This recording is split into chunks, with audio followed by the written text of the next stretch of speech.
Hello. Okay, I'm really sorry, and I know that I said last week that I was going to work on this Los Angeles video, and I downloaded all the stuff to my computer, but I haven't found the time to edit it again because I have to record voiceover narration, and I just don't have time.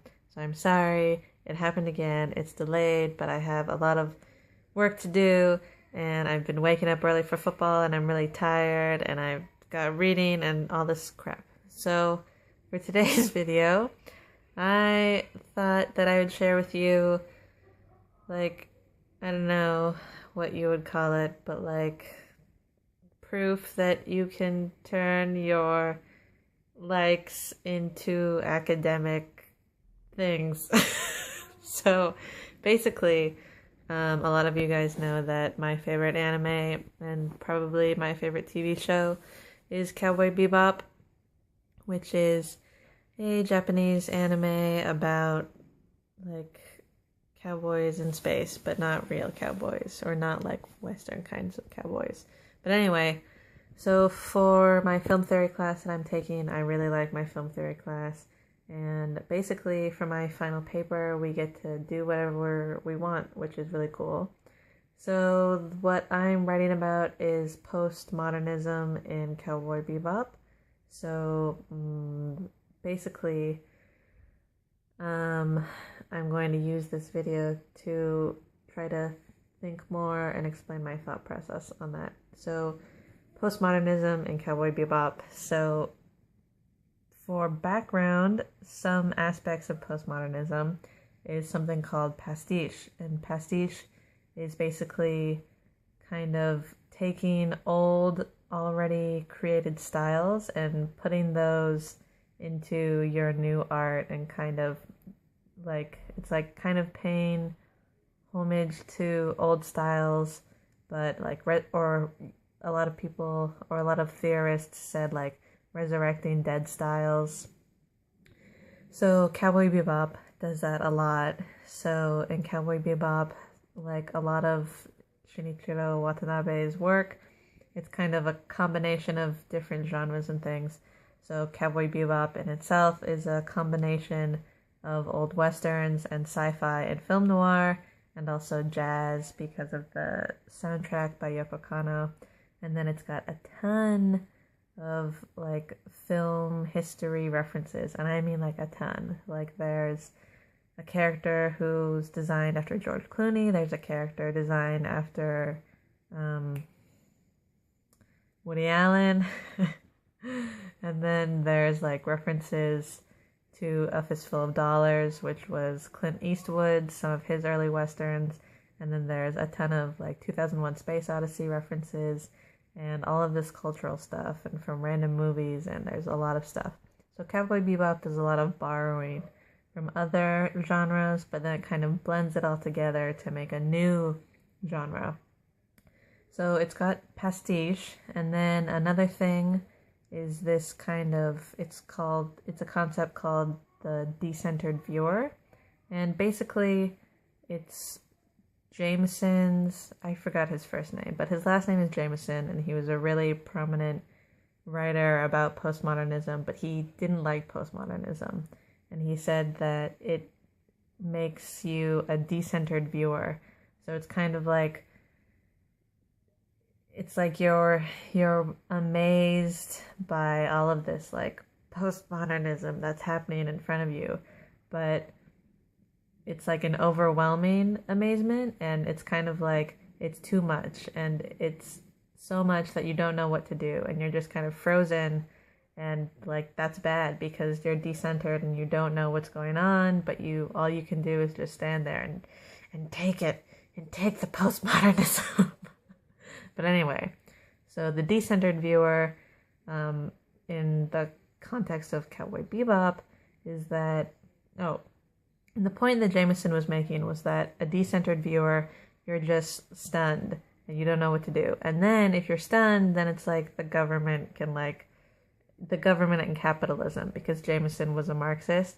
He's like, the government and capitalism can control you and brainwash you if you're a decentered viewer because of postmodernism. So anyway, in the context of Cowboy Bebop, you can't really argue that the decentered viewer, that you can be taken over by capitalism or the government, because in Cowboy Bebop, it's like the humankind has spread out and colonized different planets. So there's not really a centered government that might take advantage of you if you were a decentered viewer.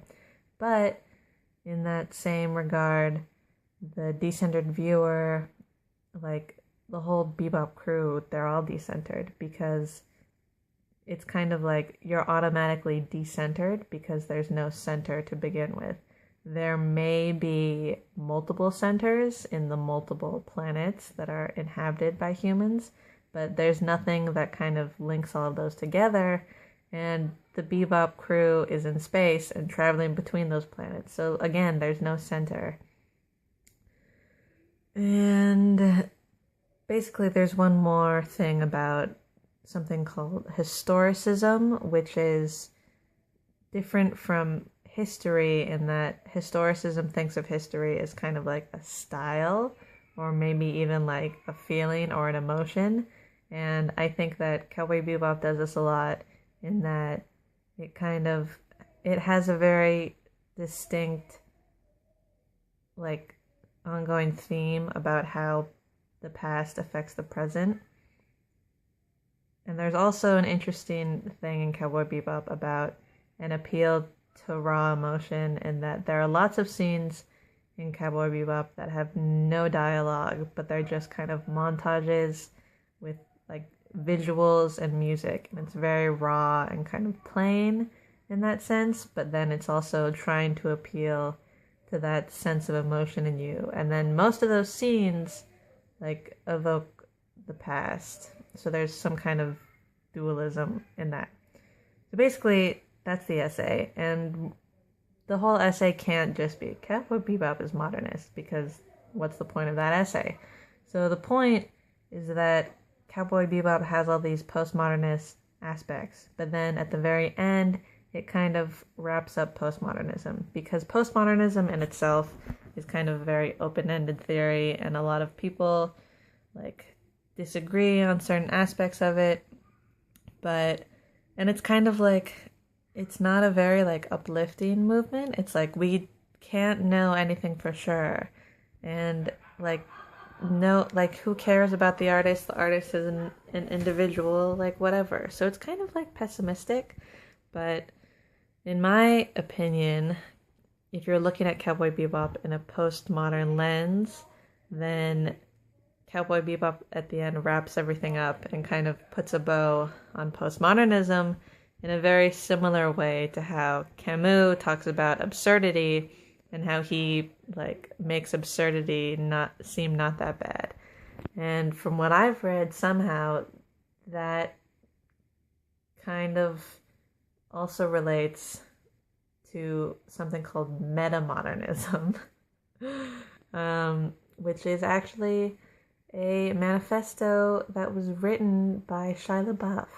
Who would have thought that Shia LaBeouf would have been a social theorist? I had no idea, but I read the manifesto and I actually really like it, and I'm going to put a link to it in the description, so you should read the Metamodernist Manifesto by Shia LaBeouf.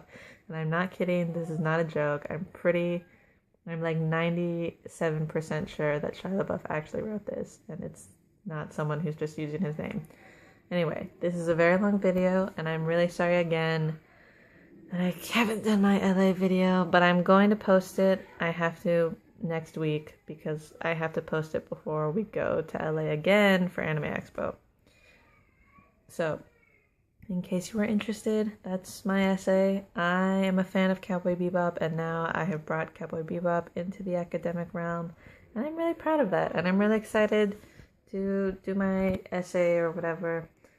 So, that's one good thing. In the humanities, thanks to new historicism, criticism, you can take any kind of text and make it a critical text because of its social implications or whatever. So anyway, humanities advantages. So yeah, I hope to see you all next week. Bye!